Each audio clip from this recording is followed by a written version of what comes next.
क्या सच में शिवजी यानी शंकर भगवान अविनाशी है, पूर्ण परमात्मा है?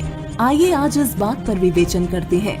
एक बार भस्मागिरी नाम के राक्षस ने एक पैर पर खड़े होकर खूब तप किया।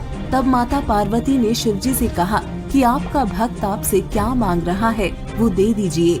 शिवजी ने प्रसन्न होकर भस्मागिरी से पूछा कि मांग भक्त क्या मांगता है।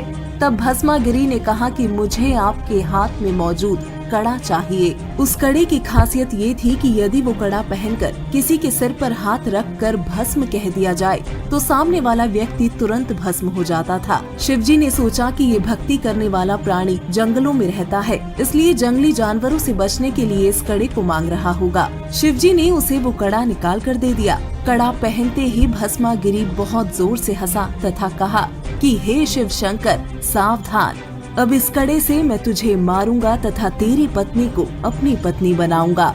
ये बात सुनकर शिवजी बहुत परेशान हो गए तथा अपनी जान बचाने के लिए दौड़ पड़े। आगे आगे शिवजी, पीछे पीछे भस्मागिरी।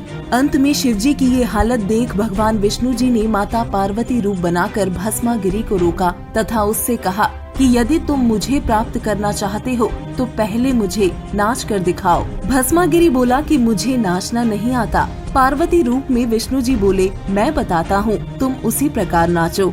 जैसे ही भस्मागिरी का हाथ उसके सर पर आ गया, तभी विष्णु जी ने कहा, भस्म हो जा। और भस्मागिरी उसी समय भस्म हो गया तथा उसके बाद उसका नाम भस्मासुर कहलाया। जब शिवजी को भस्मासुर के भस्म होने के बारे में बताया गया तो उन्हें यकीन नहीं हुआ। जब भस्मासुर की राख देख ली तब उन्हें शांति हुई। इससे स्पष्ट होता है कि शिवजी ना तो अंतर्यामी है, क्योंकि उन्हें ये पता ही नहीं था कि सामने वाला व्यक्ति किस उद्देश्य से तप कर रहा है, तथा ना ही अविनाशी परमात्मा है। यदि वो अविनाशी परमात्मा होते तो उन्हें भस्मासुर से भागने की आवश्यकता ही नहीं होती। आध्यात्म की ऐसी ही सत्य जानकारी के लिए चैनल को भी सब्सक्राइब करें।